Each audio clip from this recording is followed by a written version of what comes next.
Were you looking for fantasy value at quarterback? Who are some hidden gems that you should be looking for in fantasy? Let's find out.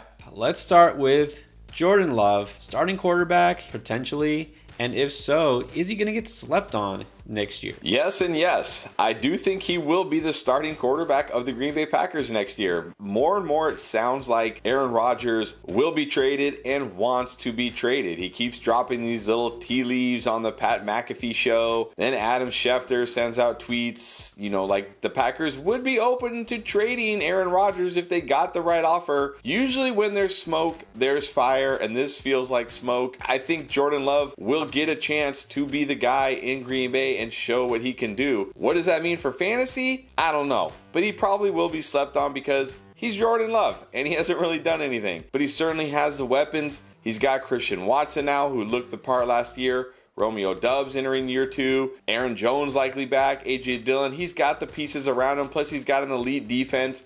So this is a situation that could lend itself to a QB playing well, kind of like what we're seeing with Brock Purdy right now. So Jordan Love, not ready to put him, inside that upper tier of top 12 QBs. But I think if Aaron Rodgers does get traded, which I believe he will, I think Jordan Love slots into a solid QB2 in fantasy. I would be surprised if Rodgers came back as a Packer, considering the way the season ended. It wasn't even a sure thing. If y'all remember, going into this season, people weren't sure if Rodgers was going to come back. And now we have this all over again, but instead, he's talking about other teams, other situations. And I think this is mutual because the Packers are probably ready to just move on. It's clear Rodgers is not his MVP form again, and he's probably never going to get back to that. Jordan Love, there's not much we can say. We haven't seen enough about him, but we know he's going to be the guy. That's why they drafted him. That one game where we saw him come in, he looked pretty good. He's got Watson, like you said. He's got a good running game behind him. And look, they actually, not coincidentally, will probably upgrade at receiver once Aaron Rodgers leaves because they won't have to keep guys like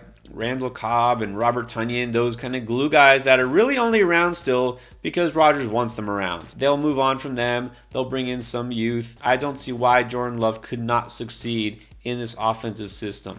Another young quarterback who we have very little, in fact, almost no data on would be Sam Howell. Exactly one start under his belt. What do you think Howell has to offer that might make us interested in fantasy? I think what he has to offer is no competition. It's unlikely the Commanders are going to draft a quarterback. I mean, Ron Rivera just doesn't do that. I don't understand why, but it's just not his thing. Maybe he gets competition from a vet if they go out and sign another crusty veteran, but how many more years can they do this? How many years can they keep going out, trading all these draft picks, paying these veterans money, and having them not even finish the season as the starter? So I think there's a definite chance that Howell at least gets a chance to fight for the job. I liked Howell coming out of the draft. I mean, he wasn't my favorite quarterback prospect, of course, but he's got talent. He's got mobility. If he somehow holds on to this job or wins this job, we saw what he did in that game. Another team with weapons, Terry McLaurin, Jahan Dotson, another team with a great defense. Obviously going to have to see what they do in free agency or the draft, but I think Howell at least has a chance to fight for this job. I believe what the organization said late in the year, they gave Howell that final start because they want to see him as the guy going into next season. I believe it because obviously the Wentz thing was a disaster. It didn't work out. They don't have the draft capital to go out and get a franchise quarterback in the NFL draft, and they have other needs to address. So Howell will at least get a shot to be the starter. And you know what I really like about him? I like that he has Terry McLaurin and Jahan Dotson to throw to.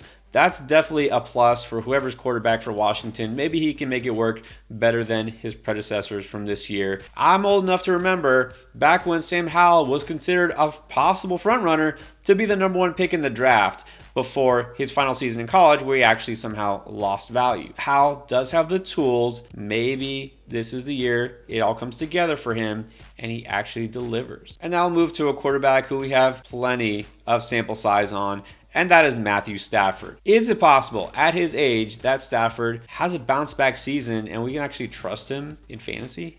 I don't see why not. Sean McVay came back. That was the first big hurdle that they had to cross. He's going to have this whole offseason to hopefully get healthy. Remember, he entered last season with that elbow injury. I don't think he was right at all last season. Just never looked good. Obviously, the offensive line is a big need, but you got to think they're going to address that. Sean McVay coming back was a big thing to me because I don't feel like Sean McVay would come back if he felt like this team was past the point of no return. He must feel like he can still salvage this team, and I think they're going to try everything they can, starting with that offensive line. Look, just 2 years ago, this guy was throwing 40 touchdowns and winning the Super Bowl. Maybe he can't get back to a 40 touchdown level. Can he get back to a 30 plus touchdown level? I think he can. And where he's being drafted, which is barely a QB2, I think it's well worth the gamble. I do think there's hope. We know what they can be. McVay, like you said, if he was gone, then forget it. I'm out. I'm out completely on Stafford. But he came back for a reason. The Rams are going to be better. They've got to patch up that offensive line. If I see some moves made in free agency, preferably over,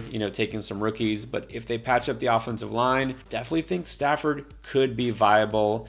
Maybe that injury did have a lot more to do with it than we thought. He's still got some weapons. He's got Cooper Kupp coming back. Definitely worth taking a stab at him late in drafts. Those are some quarterbacks that are going under the radar for next season, but who are the guys who keep climbing in value? Check out our skyrocketing quarterbacks